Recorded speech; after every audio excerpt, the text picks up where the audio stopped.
Buenos días, ¿cómo están? Feliz año nuevo para todos.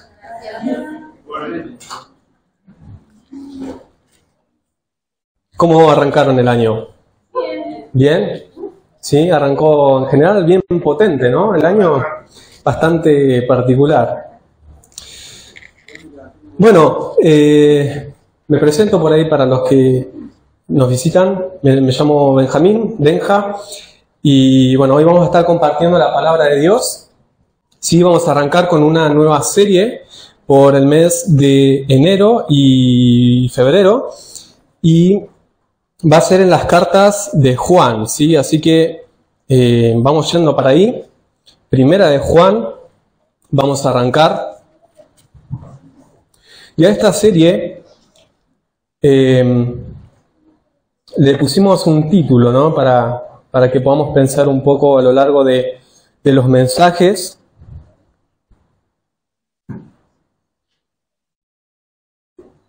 Y ese título, sí, es Eternas, no Eternals como Marvel, Eternas, verdades antiguas para vidas extraordinarias, ¿sí? Verdades antiguas, verdades que son eternas, verdades que están en la palabra de Dios, que muchos de nosotros conocemos, que son sencillas, que son muy profundas y que pueden hacernos vivir una vida extraordinaria. Vamos a orar y vamos a pedir al Señor que en este tiempo nos pueda hablar. Dios, te damos las gracias por este tiempo. Gracias y esperamos que nuestras alabanzas, que nuestra adoración te haya sido de agrado, Señor. Lo hacemos para ti, no para nosotros mismos, no para gloriarnos, Señor, a nosotros mismos, sino que era una forma de ofrendarte, Señor, de hacerte una ofrenda a ti, Señor, de alabanza, de adoración, de gratitud. Y esperamos que te haya sido acepta, Señor, porque tú eres digno, Señor, de nuestra alabanza, de nuestra adoración y de toda nuestra vida, Señor. Y en este tiempo queremos pedirte que nos puedas hablar. Muchas de las cosas que vamos a ver son quizás verdades que, como decíamos recién, para muchos de nosotros son ya conocidas, que nos parecen sencillas, que nos parecen repetitivas, pero que son esas verdades eternas que pueden hacer el cambio en nuestras vidas. Señor, pedimos que tu Espíritu Santo en este momento pueda estar ayudándonos, que nos guíes a través de tu palabra, que nos guíe en la verdad, que nos libres del error y que realmente podamos ser bendecidos en esta mañana, y que también sea alguien en esta mañana, Señor, que no te conoce, que estés obrando en su corazón para que este sea el día de salvación para esa persona. Muchas gracias por este tiempo y oramos y te agradecemos en el nombre de Jesús. Amén. Muy bien, arrancamos entonces con Primera de Juan y vamos a ver el capítulo 1 en esta mañana y algunos datos para ponernos más o menos en contexto. Primera de Juan, si bien no comienza presentándose, nosotros le decimos las cartas de Juan, pero Primera de Juan no comienza como suele comenzar una carta, ¿no? Con la presentación. Si leen, por ejemplo, las cartas de Pablo, comienza siempre diciendo, bueno, Pablo, apóstol de Jesucristo, a la iglesia o a tal persona. Entonces, se suele decir que Primera de Juan, nosotros lo tenemos como las cartas, pero Primera de Juan es más como un mensaje, es más como un sermón que un pastor cariñoso y amoroso le hace a un grupo de personas, a la iglesia. Entonces, por eso es que vamos a ver también muchas expresiones que usa el apóstol Juan, como si él fuera, acá no entra, pero gracias, lo dejo acá. El apóstol Juan usa muchas expresiones como si fuera un padre, como si fuera un pastor que se interesa por la vida de sus hijos, ¿no? Y el apóstol Juan, si bien no se reconoce o no se presenta, no se menciona en esta carta, también llegamos a esa conclusión, o se ha llegado a la conclusión a lo largo del tiempo de que fue el apóstol Juan el que escribió esta carta y las otras cartas por las similitudes que tiene con el Evangelio de Juan. Entonces vamos a ver muchos temas también que son recurrentes tanto en las cartas de Juan como en el Evangelio de Juan, y muchas expresiones y muchos temas en común que hacen que sea Juan el reconocido como el autor de estas cartas. Gracias. Entonces, por ejemplo, vamos a ver temas acerca y estos temas los vamos a ver de una manera que Juan las presenta de una manera muy sencilla, muy clara, muy directa, ¿no? No es como quizás como el apóstol Pablo, que él es un poquito más complicado ahí de seguirle, ¿no? De leerlo. Es como que parece que empieza con una línea de pensamiento y de repente se va por otra y después empieza a conectar todo. Juan es como un poco más directo. Él habla de una cosa y la otra, ¿no? Siempre habla esto y aquello.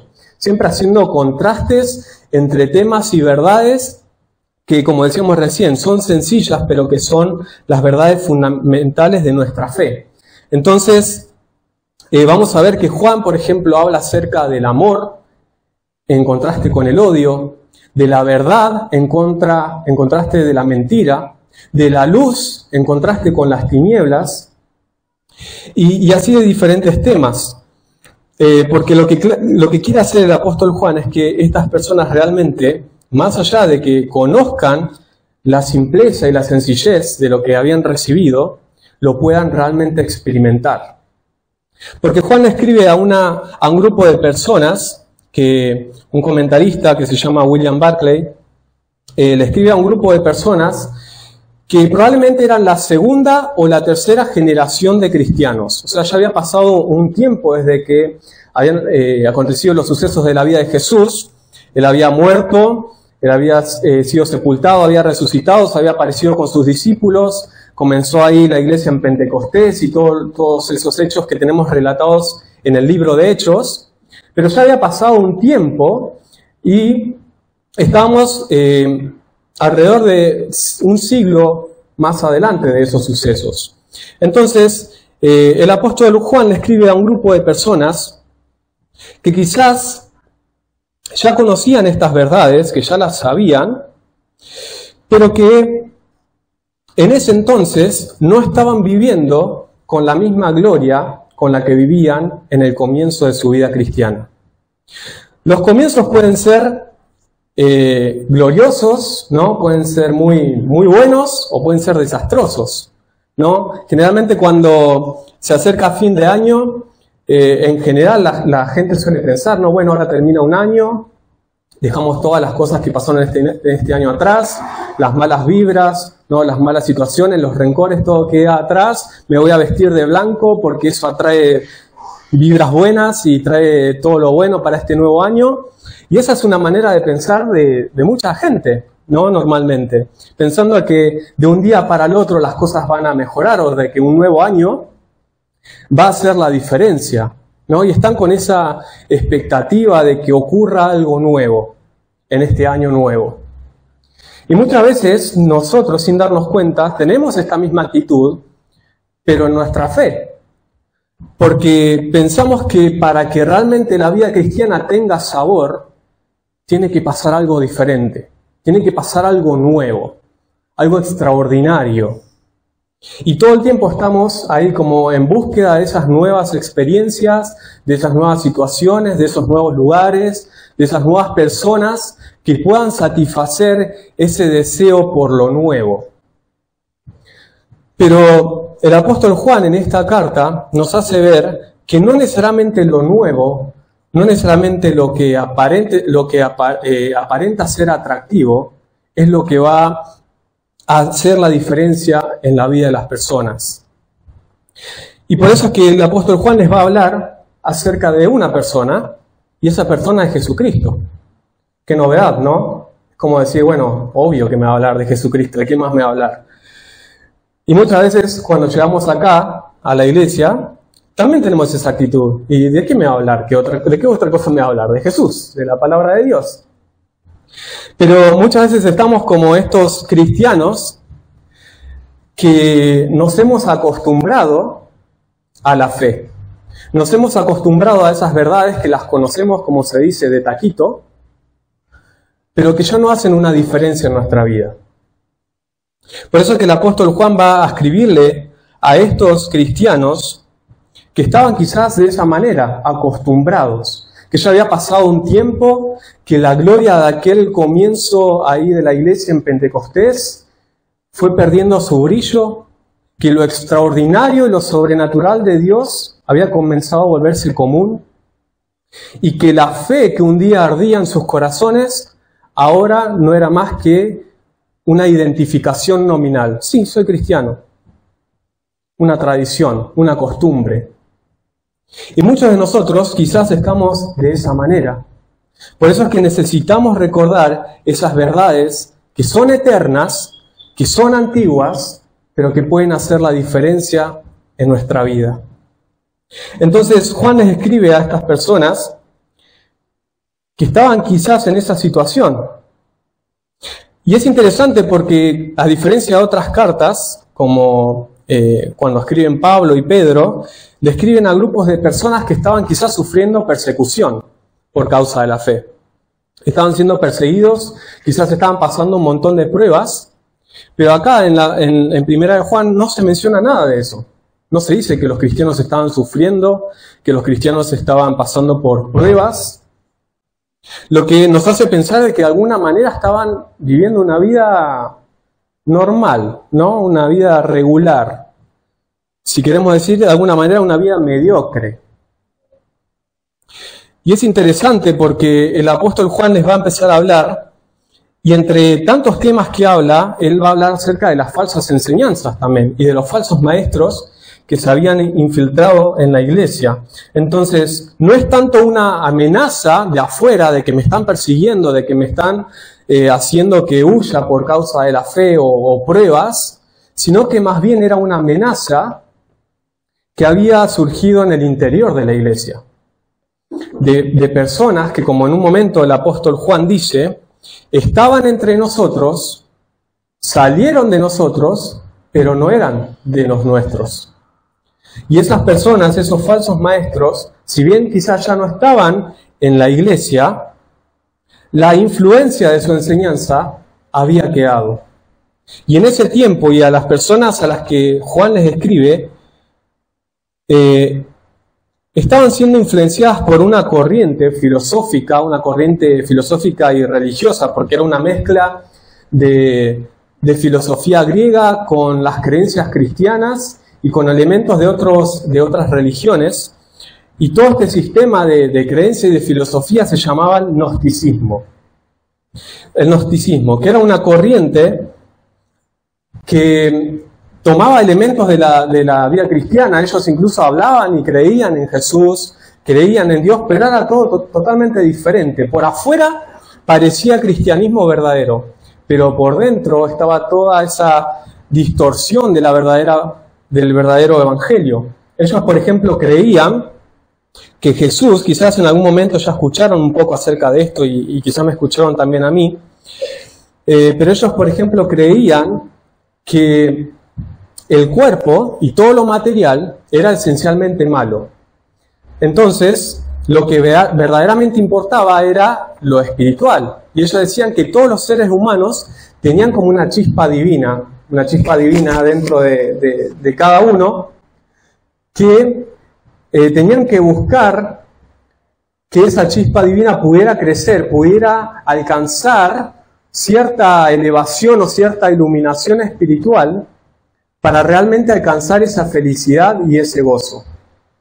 Y eso implicaba el hecho de que pensaran de que el cuerpo y lo material sea malo, los llevaba a muchos de ellos a, por ejemplo, practicar el ascetismo. ¿Saben lo que es el ascetismo? El ascetismo tiene que ver con prácticas, con prácticas en contra del cuerpo. ¿Sí? Tiene que ver con esto de castigar el cuerpo para matar, digamos, de alguna manera, los deseos carnales, ¿no? Entonces practicaban ayuno, practicaban esto de golpearse y de autoflagelarse a sí mismos, ¿no? Y diferentes prácticas que ellos intentaban hacer era castigar el cuerpo para que el espíritu pueda ser cada vez más libre.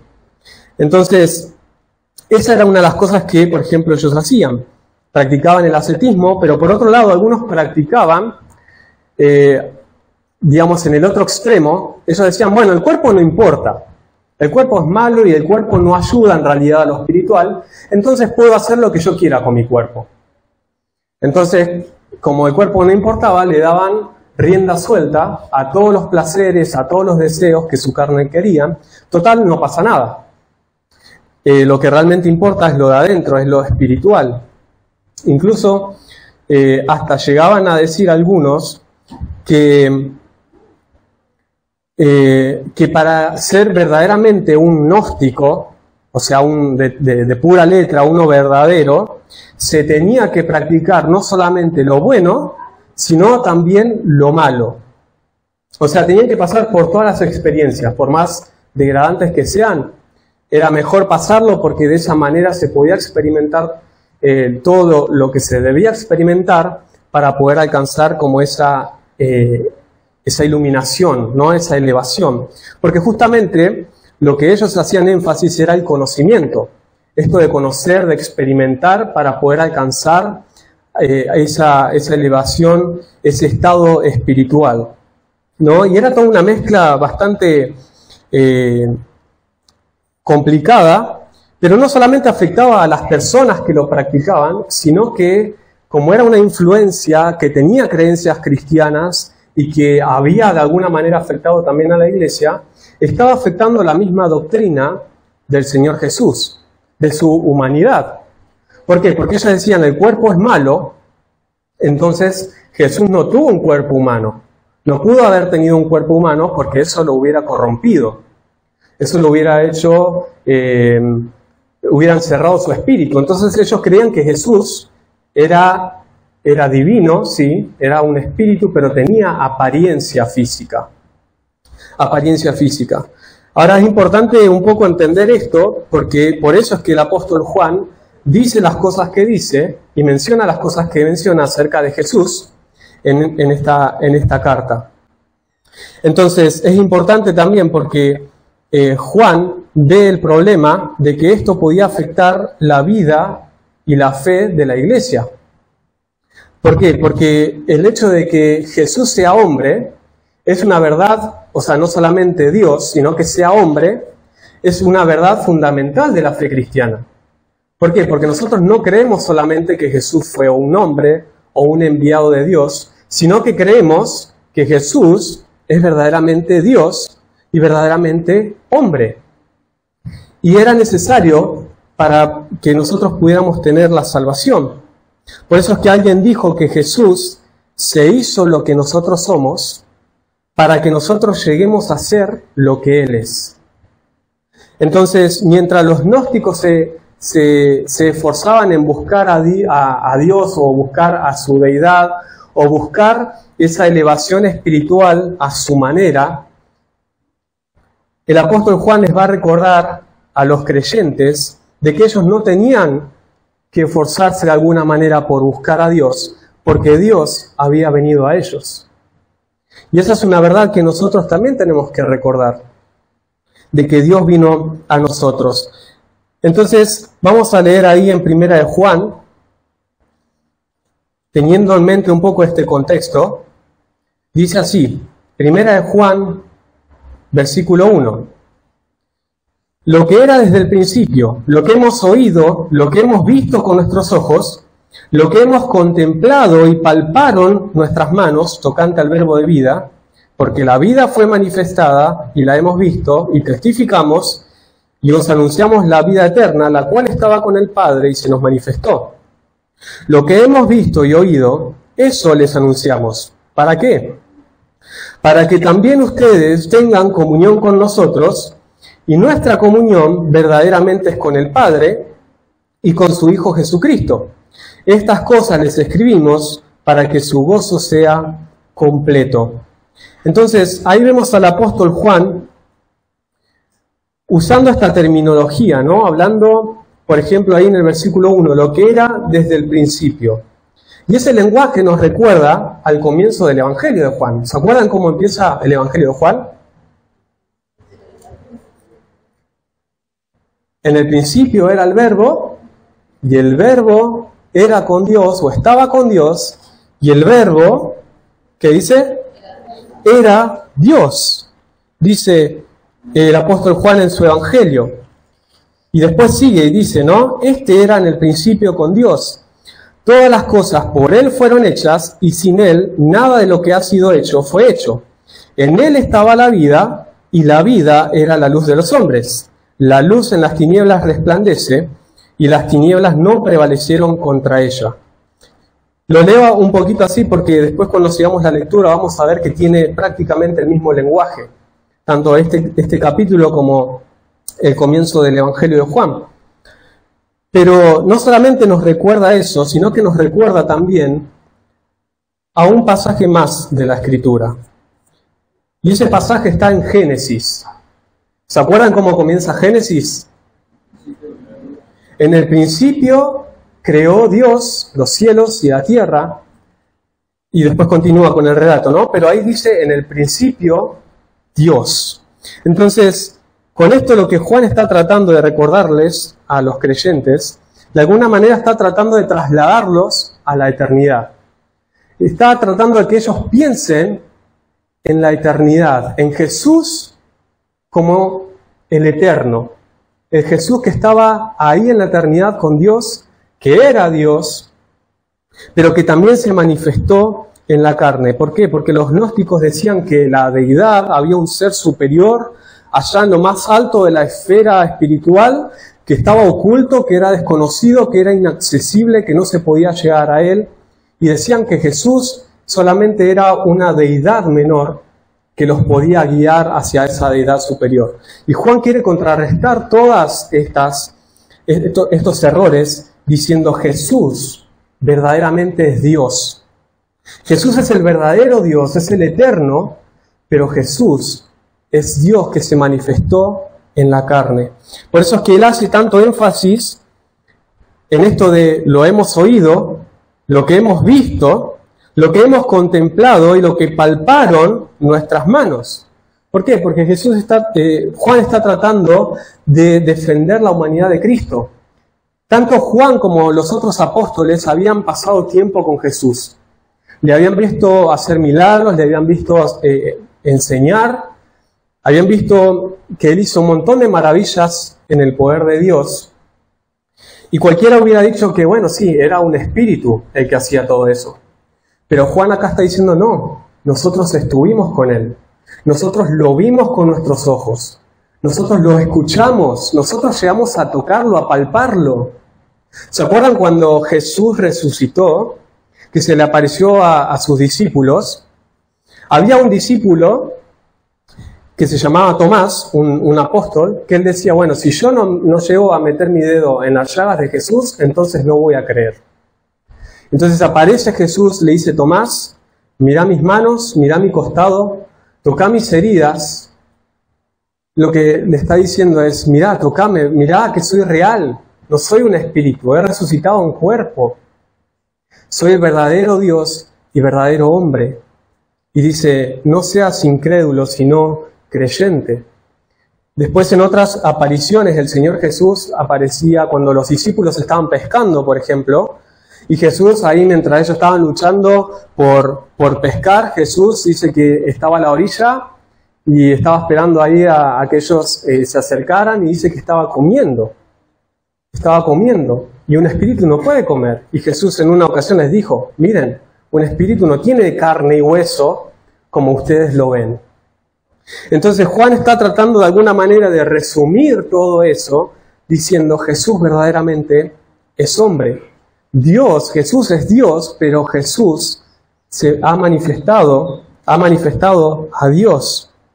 Entonces, esta es una verdad que muchos de nosotros conocemos y sabemos, pero el propósito por el cual Juan lo quiere recordar, como dice en el versículo 3, dice que lo que han visto y oído, eso lo anuncian, y que dice, ¿para qué? Para que también ustedes tengan comunión con nosotros, y nuestra comunión verdaderamente es con el Padre y con su Hijo Jesucristo. Estas cosas les escribimos para que su gozo sea cumplido. Y es importante mencionar que Juan lo que quería recordarles y el objetivo era que ellos pudieran estar seguros de que podían disfrutar de la comunión con Dios. De que no era como esos falsos maestros decían que necesitaban prácticas y otras cosas para llegar a ese estado espiritual, que tenían que hacer esas prácticas medias ocultas y espiritistas, Juan dice, no, no, no. Nosotros podemos y tenemos comunión con el Padre y con el Hijo. Y nosotros queremos que ustedes también puedan tener comunión con nosotros, con el Padre y con el Hijo. Y esta es una verdad que nos recuerda que podemos nosotros tener comunión con Dios gracias a Jesús. Y como dice ahí el apóstol Juan, dice, estas cosas les escribimos para que su gozo sea completo. O sea, esto que Juan les estaba enseñando debía producirles gozo. Debía producirles un gozo completo, un gozo que satisface. ¿Por qué? Porque no estaban en necesidad de seguir buscando completarse de alguna manera o satisfacer una necesidad, porque ya estaban completos, ya podían disfrutar de ese gozo completo en Cristo, por la fe en Él. Pero era necesario la fe en Jesús, como el verdadero Dios, pero como el verdadero hombre. Como dice el apóstol Juan, el apóstol Pablo también, a los colosenses también estaban siendo influenciados un poco por un cierto tipo de gnosticismo, y en un momento el apóstol Pablo les dice a los colosenses que Jesús, en Él habita toda la plenitud de la deidad, no es una parte de la deidad, no es una muestra de la deidad, sino que Jesús es la plenitud de la deidad, es Dios. Y le dice algo completamente asombroso. Le dice, y ustedes están completos en Él. Ustedes están completos en Él. Y esa es una verdad que nosotros tenemos que recordar en este nuevo año que comenzamos. Que nosotros estamos completos en Cristo. Nosotros no necesitamos buscar nada más para llenar o para alcanzar un estatus espiritual, porque nunca lo vamos a poder hacer. Si no es solamente a través de Cristo. Si no es solamente a través de Cristo. ¿Querés una palabra profética para este 2026? ¿Quién quiere una palabra profética para este 2026? Mirá, en mi Biblia, si das una vueltita, solo una hoja, no sé en cuántas tenés que dar vos, vas a Segunda de Pedro. Segunda de Pedro, capítulo 1, versículo 19. Dice así, tenemos también la palabra profética más segura, a la cual hacéis bien en estar atentos como una antorcha que alumbra en lugar oscuro, hasta que el día esclarezca y el lucero de la mañana salga en vuestros corazones. Entendiendo primero esto, que ninguna profecía de la Escritura es de interpretación privada, porque nunca la profecía fue traída por voluntad humana, sino que los santos hombres de Dios hablaron siendo inspirados por el Espíritu Santo. Tenemos la palabra profética más segura, que es la palabra de Dios. Y esto fue traído por Dios para nosotros. Y a través de la palabra de Dios podemos ver, y nosotros, los que hemos creído en Jesús, es a través del Evangelio que hemos llegado a conocer a Cristo. Porque claro, nosotros no estuvimos en ese tiempo, no pudimos ver con nuestros ojos físicos a Jesús. Pero tenemos la revelación de la palabra de Dios, el testimonio de los apóstoles de la iglesia, de que estas cosas fueron ciertas y de que Jesús verdaderamente es el Hijo de Dios, es verdadero Dios y verdadero hombre, y que en Él nosotros podemos tener comunión con Dios. En Cristo nosotros estamos unidos a Dios. No es que simplemente se trata de venir de alguna manera religiosa a la iglesia y ya está. A veces nos olvidamos y hacemos un concepto muy superficial de lo que es la comunión con Dios. Y se trata de estar unidos a Dios. Quizás el ejemplo más visible de esa realidad es cuando un hombre y una mujer se casan y dice que son una sola carne. Esa es la misma realidad que vos y yo podemos experimentar con Dios cuando ponemos nuestra fe en Jesús. Estamos unidos a Él. Participamos de la vida de Dios. O sea, la vida de Dios está en nosotros. La eternidad, como decía el que escribió Eclesiastés, me encanta ese versículo porque dice que Dios puso eternidad en la vida del hombre y aún así el hombre no llega a entender todas las cosas. Y me encanta pensar en este pasaje porque Juan nos está tratando de recordar de que como hijos de Dios, como cristianos, nos hemos acostumbrado tanto a la fe y a escuchar el Evangelio y a escuchar la palabra de Dios, que nos olvidamos y dejamos de experimentar la eternidad de Dios en nosotros. Y se ha vuelto algo totalmente común, una costumbre, algo religioso, algo para cumplir y nada más. Y Juan dice, no, verdaderamente estamos unidos, no Estados Unidos, estamos unidos a Dios. Entonces, para este año tenemos que recordar esta verdad, de que tenemos verdadera comunión con Dios y que Dios está con nosotros. ¿Qué más esperamos? ¿Qué más deseamos y qué más anhelamos o qué más podemos anhelar si la presencia de Dios está en nosotros? Y no digo que esté mal buscar otras cosas, como siempre decimos, ¿no?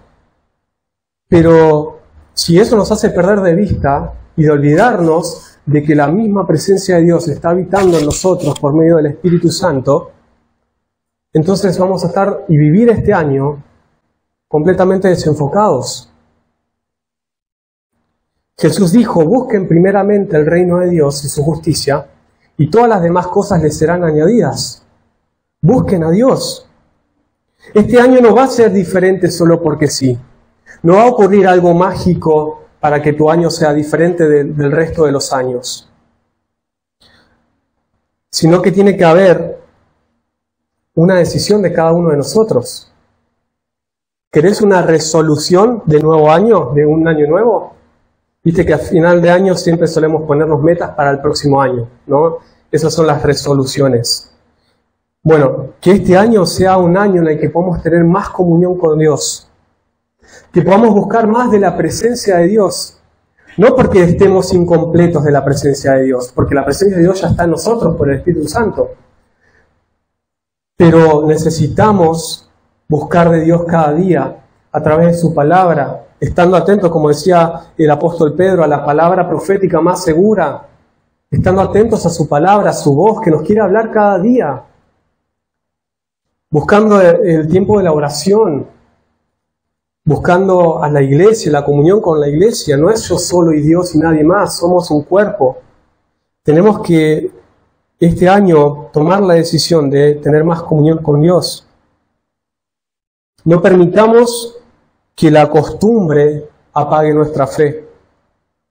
No busquemos este año satisfacer el vacío que a veces sentimos, esa necesidad de sentirnos realizados, felices y gozosos fuera de Cristo, porque no lo vamos a alcanzar, no lo vamos a lograr. Ya en Cristo estamos completos y no necesitamos nada más. El apóstol Pablo le dijo a los efesios que nosotros estamos sentados en los lugares celestiales con Cristo y que hemos sido bendecidos con toda bendición espiritual. ¿Qué más? ¿Qué más? Que busquemos la presencia de Dios. ¿Queremos un año diferente? Va a depender de nuestras decisiones. Va a depender de dónde nosotros busquemos esa satisfacción, de dónde nos plantemos. Ayer compartíamos con Eli un poco de una lectura que estábamos haciendo y nos tocaba el Salmo 1. Y es un salmo muy conocido también. Y hay un versículo que dice, bienaventurado el varón, bueno, así arranca, ¿no? Pero mira, vamos a buscarlo porque no quiero parafrasearlo. Salmo 1 dice, bienaventurado el varón que no anduvo en consejo de malos, ni estuvo en camino de pecadores, ni en silla de escarnecedores se ha sentado. Y el versículo 2 dice, sino que en la ley de Jehová está, ¿qué dice? Su delicia, su deleite, su satisfacción. Y en su ley medita de día y de noche. Versículo 3. Será como árbol plantado junto a corrientes de aguas, que da su fruto en su tiempo, y su hoja no cae, y todo lo que hace prospera. Y es un versículo que muchos de nosotros lo conocemos, ¿no? Y hace una comparación de una persona que se deleita en la palabra de Dios. Va a ser como ese árbol que está plantado junto a las aguas, que constantemente está recibiendo ese alimento, esa nutrición, para poder dar fruto. Entonces, si queremos un año distinto, tenemos que recordar este ejemplo y tenemos que pensar dónde nos vamos a plantar. Tenemos que pensar que si estamos esperando, que si esperamos este año dar fruto, buen fruto, tenemos que fijarnos dónde nos vamos a plantar. Tenemos que fijarnos de qué nos vamos a alimentar. Me hace acordar también al Señor Jesús cuando le decía a sus discípulos, que dice que un árbol bueno no puede dar frutos malos y un árbol malo no puede dar frutos buenos. Entonces, dice, por sus frutos los conoceréis. Ahora no pretendamos que este año sea diferente si nosotros vamos a estar alimentándonos de la ansiedad, si vamos a estar alimentándonos de la preocupación, del afán, si vamos a estar alimentando nuestros deseos pecaminosos. No pretendamos dar frutos buenos, no pretendamos que podamos cosechar crecimiento y madurez espiritual en nuestra vida si nos estamos plantando junto a lo que nos lleva a producir las obras de la carne y no el fruto del Espíritu en nuestra vida. Eso es lo que hace la diferencia. Eso es lo que hace la diferencia. ¿Dónde te vas a plantar este año? ¿De qué te vas a alimentar? ¿De la palabra de Dios? ¿De la comunión con Dios? ¿O de las cosas de este mundo? Eso es algo para pensar, cada uno de nosotros. Pero el apóstol Juan sigue ahí en el versículo 5, y dice así: este es el mensaje que hemos oído de él y les anunciamos. Dios es luz y no hay ninguna tinieblas en él. Si decimos que tenemos comunión con él y andamos en tinieblas, mentimos y no practicamos la verdad.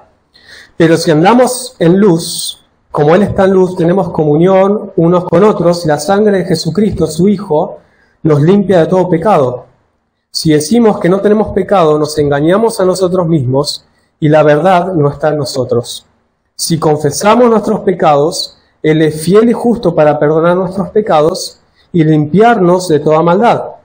Si decimos que no hemos pecado, le hacemos a Él mentiroso, y su palabra no está en nosotros. Entonces Juan acá comienza a decir una verdad que también en su evangelio lo habla, acerca de que Dios es luz.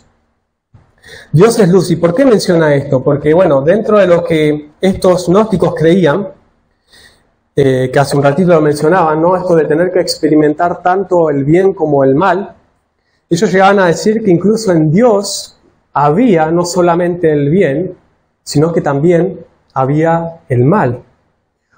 No solamente Dios era luz, sino que Él también tenía ciertas tinieblas.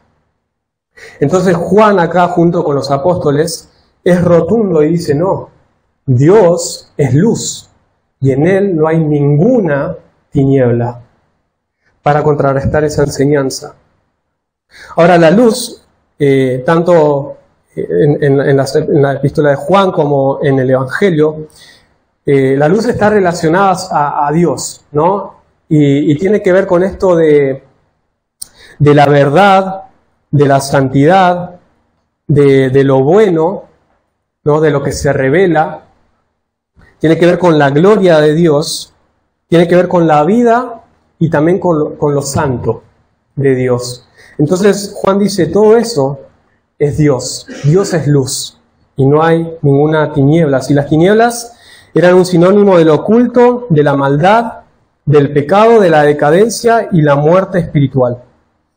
Y Juan les hace entender de que esto no era en ninguna manera la naturaleza de Dios. En Dios no había nada de esto. Por eso es que en el versículo 6, él dice esto: si decimos que tenemos comunión con Dios, pero andamos en tinieblas, mentimos y no practicamos la verdad. ¿Por qué? Porque Dios es luz, no hay tinieblas en Él, pero si nosotros vivimos en tinieblas, si practicamos el pecado, si permitimos el pecado, no podemos tener comunión con Dios. Es lo que está enseñando el apóstol Pablo acá. Y dice, mentimos y no practicamos la verdad. Ahí está usando otro contraste, ¿no?, entre la verdad y la mentira. Estos que buscaban el conocimiento, ellos solían decir que ellos tenían un conocimiento privado, un conocimiento secreto, un conocimiento que era la verdad, ¿no?, que era lo que realmente los elevaba a esa condición espiritual, pero era verdaderamente la verdad, ¿no? Parece redundante. Pero a Juan acá le dice, no, si vivimos en tinieblas, no practicamos la verdad y estamos mintiendo. Ahora, quizás en nuestros días, y muchos dicen que, bueno, hoy en día el gnosticismo puro, el gnosticismo en sí, quizás no tiene, no es tan visible, no está tan presente, no es una corriente, digamos, que tenga un alcance muy grande, pero sí, el peligro está en que muchas de las influencias del gnosticismo siguen en la iglesia de Dios, siguen afectando a nuestras vidas. Por ejemplo, la falta de arrepentimiento. La falta de arrepentimiento es uno quizás de esas influencias, porque claro, si Dios tiene, hay tinieblas en Dios, entonces Dios también hace cosas malas. Pero el tema es que los gnósticos no creían en el concepto de pecado. Entonces para ellos no había problema con las cosas inmorales. Entonces ellos no veían la necesidad de tener que confesar los pecados, porque para ellos no había pecado. Y muchas veces esto se ve en nuestras vidas en la falta de arrepentimiento. En la falta de arrepentimiento, ¿no?, de nuestros pecados. Pretendemos tener comunión con Dios y con nuestros hermanos sin abandonar el pecado. Pensamos que, bueno, yo puedo igual tener comunión con Dios y comunión con mis hermanos sin tener que arrepentirme, sin tener que cambiar, sin tener que tomar decisiones que me acerquen más a Dios. Y Juan dice, cuando tenemos esa actitud o ese pensamiento, mentimos y no estamos practicando la verdad. ¿Querés otra palabra profética? Proverbios 28:13. ¿Alguien lo sabe? El que encubre su pecado no prosperará, mas el que los confiese y se aparta, alcanzará misericordia. El que encubre sus pecados no prospera, pero el que los confiesa y se aparta, alcanza misericordia. Ese es el lenguaje que está usando acá el apóstol Juan, cuando dice que la sangre de Jesucristo, su Hijo, nos limpia de todo pecado. Porque podemos alcanzar misericordia, pero tiene que haber arrepentimiento. Tiene que haber arrepentimiento. Pero otro extremo, otra de los conceptos que podemos, que este tipo de filosofía puede llegar a influenciar en nosotros, es tener conceptos errados acerca de Dios. Pensar que Dios es el causante del mal, por ejemplo. ¿Por qué? Porque en Dios hay tinieblas, entonces Él probablemente sea el causante del mal. O que Dios es el que nos tienta. O que Dios no me ama. O que Dios no ama a todo el mundo, por ejemplo. Esos son conceptos cerrados acerca de Dios. Santiago, por ejemplo, capítulo 1, versículos 13 y 14, dice que cuando alguno es tentado, no diga que es tentado de parte de Dios, porque Dios no puede ser tentado por el mal, ni Él tienta a nadie, sino que cada uno es tentado cuando de su propia concupiscencia es atraído y seducido. Dios no es el causante de ningún mal, porque Dios es luz y en Él no hay ninguna tiniebla. Y Juan 3:16 dice que Dios amó tanto al mundo que envió a su único Hijo. ¿Para qué? Para que todo aquel que en Él cree no se pierda, sino que tenga vida eterna.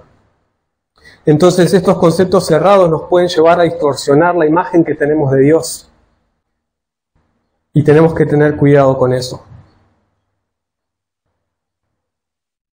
Pero por otro lado, estaban los otros que llevaban este tipo de pensamiento al extremo y decían que no había ningún pecado.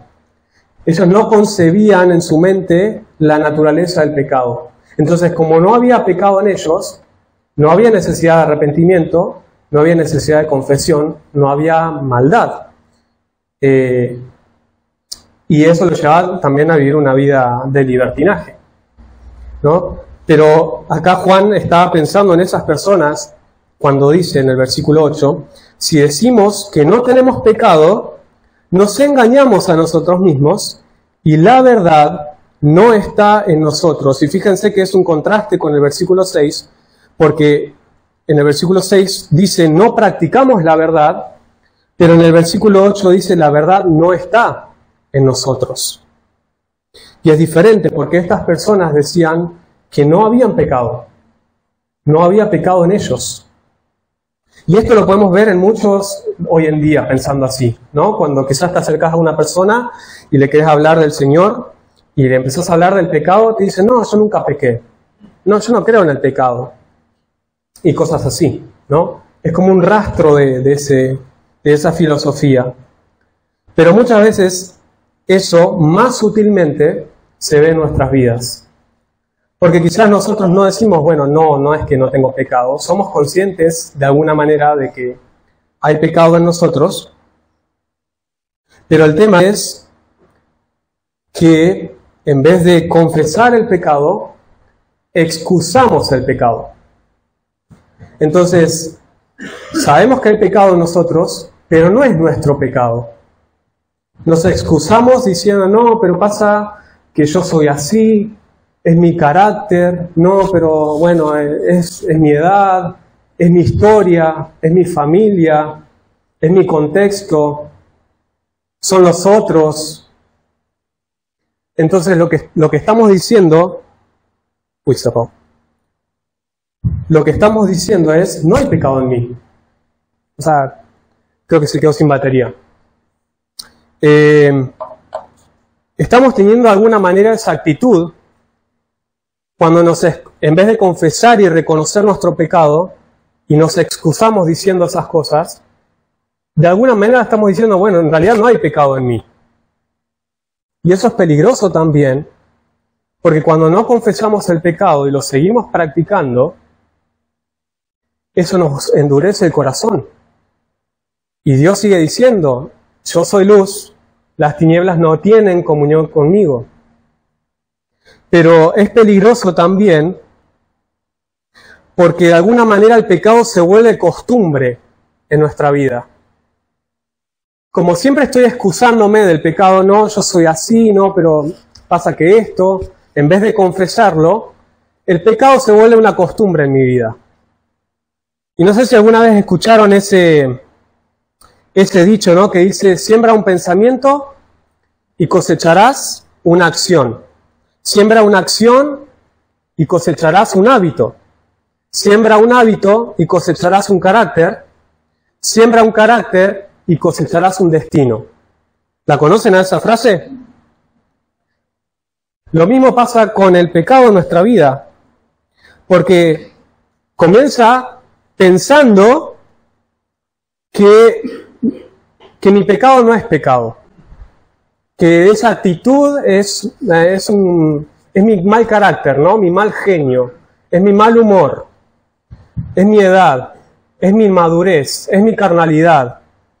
Y el pecado se va volviendo normal y se va volviendo una costumbre, gracias, se va volviendo una costumbre en nosotros. Entonces, pienso que no es pecado, lo hago otra vez, lo repito, se vuelve un hábito pecaminoso, repito el hábito pecaminoso y se vuelve una forma de ser pecaminosa. Sigo viviendo así, sin confesar el pecado, y termino muriendo así, ¿Por qué? Porque termino engañado por el pecado que pensé que nunca tuve. Y es muy peligroso porque cuando no confesamos el pecado nos termina engañando. El pecado nos termina engañando y nos termina privando de la comunión con Dios. Entonces, son algunas cosas para pensar, porque probablemente este tipo de influencias está sutilmente en nosotros. Y seguimos excusando el pecado y le echamos la culpa a otras cosas, le echamos la culpa a la biología de mi cuerpo, a mis genes, a mi ADN, a mi historia, a mi familia, a mi contexto, pero nunca soy el culpable yo. Y el apóstol Juan dice, si decimos que no tenemos pecados, nos engañamos a nosotros mismos y la verdad no está en nosotros. Pero ahí está también la esperanza. Si confesamos nuestros pecados, Él es fiel y justo para perdonar nuestros pecados y limpiarnos de toda maldad. Entonces, mientras Dios siga extendiendo su gracia, su misericordia y te siga llamando al arrepentimiento, todavía hay misericordia, todavía hay perdón, todavía hay oportunidad. Pero es necesaria la confesión, es necesario el arrepentimiento, es necesario reconocer que hay pecado, que soy un pecador y no excusarme más. Es decir, que Juan está diciendo que también en el versículo 10 dice, si decimos que no hemos pecado, le hacemos a Él mentiroso y su palabra no está en nosotros. Entonces está diciendo que detrás de este pensamiento de decir, yo no pequé, yo no tengo pecado, detrás, escondido, está la afirmación de que Dios miente, de que Dios se equivoca, de que en Dios hay tinieblas. Y Juan dice, no es así. Entonces, no solamente estamos siendo engañados por el pecado, endureciendo nuestro corazón, privándonos de la comunión con Dios y la comunión con los hermanos, sino que también estamos pecando contra Dios al afirmar errores acerca de la persona de Dios. Por ejemplo, diciendo Dios se equivoca, Dios es mentiroso, en Dios hay tinieblas. Y Juan dice que si tenemos esta actitud, si decimos estas cosas, si las creemos, si las afirmamos, si vivimos de esta manera, dice, su palabra no está en nosotros. Es contundente Juan. ¿Por qué? Porque los gnósticos podían aparentar ser espirituales, ser más elevados, pero en el fondo había pecado, había libertinaje, había herejía, porque era una herejía el gnosticismo, y fue condenado como una herejía por la Iglesia, porque atacaba a la persona de Cristo. Y Juan está diciendo, no, eso no es un verdadero cristiano. Esa no es la verdadera vida de Dios en una persona. En eso esa persona no está practicando la verdad. En esa persona no está la palabra de Dios. Pero esta carta es para creyentes, para que podamos ver y saber distinguir la verdadera fe, pero para que podamos estar seguros de nuestra fe en Cristo, pero también para que podamos ver en nosotros si hay alguna de estas influencias en nuestras vidas, sin que nos demos cuenta. Y quizás hoy en esta mañana, de alguna manera, y espero que Dios también te haya hablado y haya sido bendición, pero quizás si en esta mañana te das cuenta de que quizás alguna de estas cosas que estuvimos viendo están influenciando tu vida, entonces te animo a que puedas tener un tiempo de arrepentimiento y de confesión al Señor. Y que te aferres a esta promesa que dice que si confesamos nuestros pecados, Él es fiel y justo para perdonar nuestros pecados y limpiarnos de toda maldad. Ya basta de excusarnos, ya basta de echarle la culpa a otras cosas o a otras personas. Reconozcamos nuestro pecado y recibamos la gracia de Dios que nos perdona, que nos limpia, y que nos vuelve a la comunión con Él. Algunos dicen que el apóstol Juan le escribía esta carta a creyentes en Asia Menor, entre las cuales entre las iglesias estaba la iglesia de Éfeso. Y es interesante pensar porque Juan sirvió mucho tiempo en Éfeso, fue pastor en Éfeso, y si nos ponemos a pensar, el apóstol Juan en el libro, en el Apocalipsis, le escribe a la iglesia de Éfeso. Y me gustaría terminar con ese pasaje, porque habíamos arrancado pensando en los comienzos gloriosos, ¿no? En los buenos comienzos. Y todos queremos, pensando, ¿no?, en el comienzo de la iglesia, pero todos queremos tener un buen comienzo, todos queremos tener un buen año. Pero quizás hoy estamos totalmente lejos de cómo deberíamos estar. Y quizás incluso no estamos viviendo en comunión, estamos viviendo en pecado, no estamos confesando, no nos estamos apartando y estamos creyendo las mentiras que están endureciendo nuestro corazón y alejándonos de Dios. Entonces, hoy es el día en el que podemos volver a experimentar esa vida que ya tenemos en Dios. Podemos volver a experimentar la gloria de aquel primer comienzo, como Juan lo dice, ¿no?, el primer amor. Porque le escribe a la iglesia de Éfeso, ahí en el Apocalipsis, y le dice: yo conozco tus obras y tu arduo trabajo y paciencia, y que no puedes soportar a los malos, y has probado a los que se dicen ser apóstoles, y no lo son, y los has hallado mentirosos. Y has sufrido y has tenido paciencia y has trabajado arduamente por amor de mi nombre y no has desmayado. Creo que muchos de nosotros encajamos perfectamente en esta descripción. Pero muchos también de nosotros encajamos en lo que sigue. Pero tengo contra ti que has dejado tu primer amor. Por fuera parecemos, como describe acá el apóstol Juan a la iglesia de Éfeso, pero quizás el Señor nos sigue hablando y nos sigue marcando que hemos dejado el primer amor. Por eso dice: recuerda, por tanto, de dónde has caído y arrepiéntete y haz las primeras obras. Pues si no, vendré pronto a ti y quitaré tu candelero de su lugar si no te hubieres arrepentido. Y otra vez más el apóstol Juan ahí llamando a una iglesia que tuvo un comienzo glorioso, que era abundante en buenas obras, en actividades, que tenía una buena doctrina, que había sido sufrido, había sido paciente, que habían soportado las pruebas, que trabajaban arduamente por el nombre del Señor.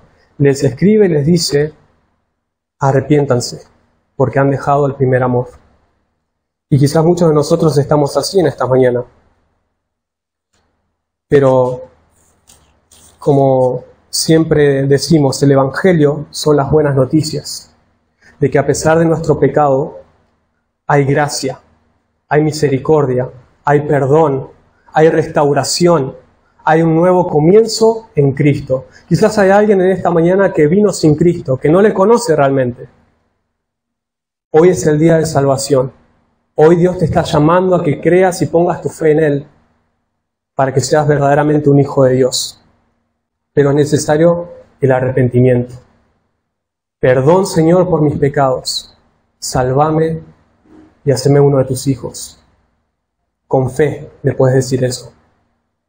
Pero hoy es el día también para que muchos de nosotros nos arrepintamos de nuestros pecados y volvamos al primer amor.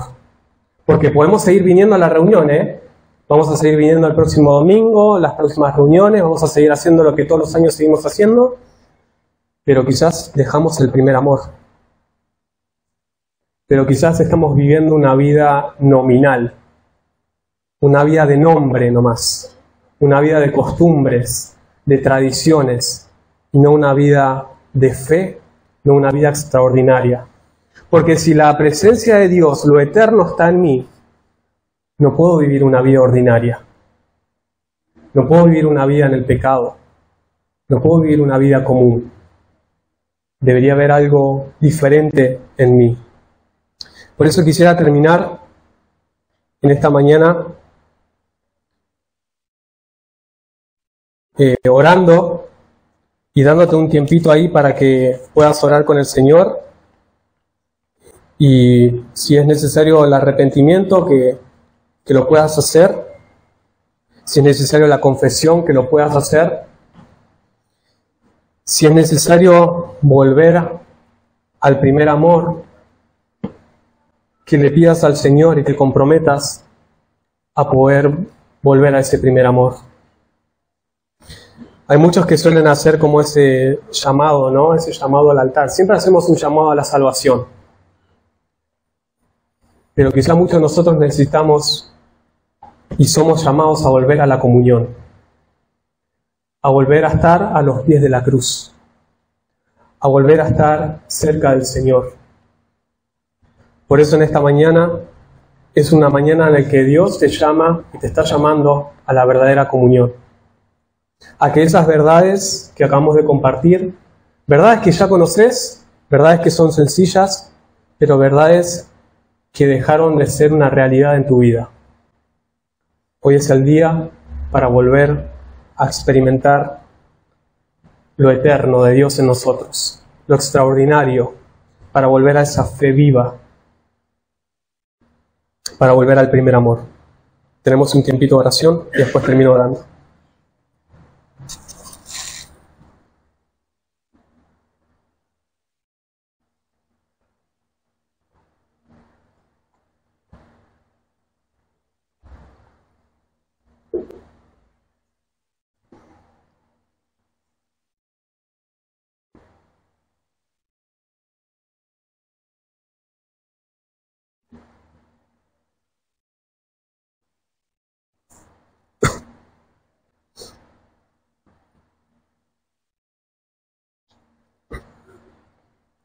Gracias Dios por este tiempo.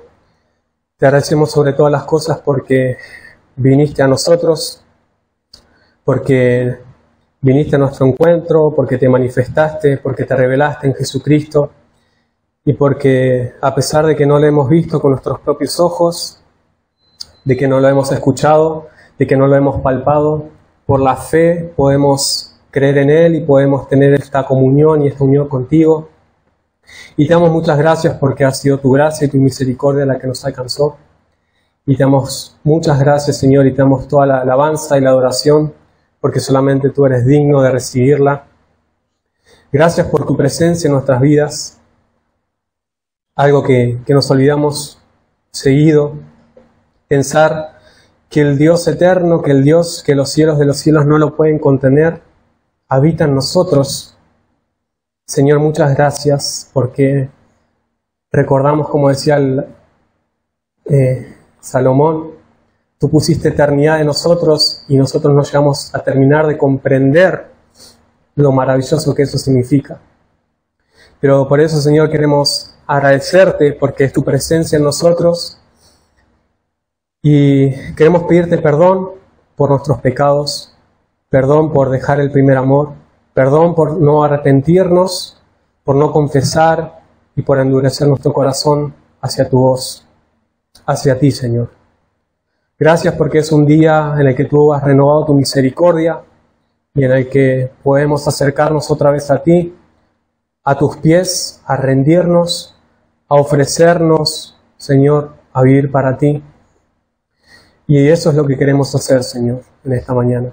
Queremos volver a rendirnos a ti, Señor, volver a entregar nuestra vida, nuestros planes, nuestro tiempo, nuestro año, Señor, nuestra familia, entregarte todo a ti, Señor, para que realmente podamos buscarte cada día, buscar tu reino, priorizarte, Señor, amarte, deleitarnos en ti, Señor, que tú seas realmente nuestra herencia, nuestra posesión, nuestro tesoro, nuestro amado, y que este año lo podamos vivir para tu gloria, Señor.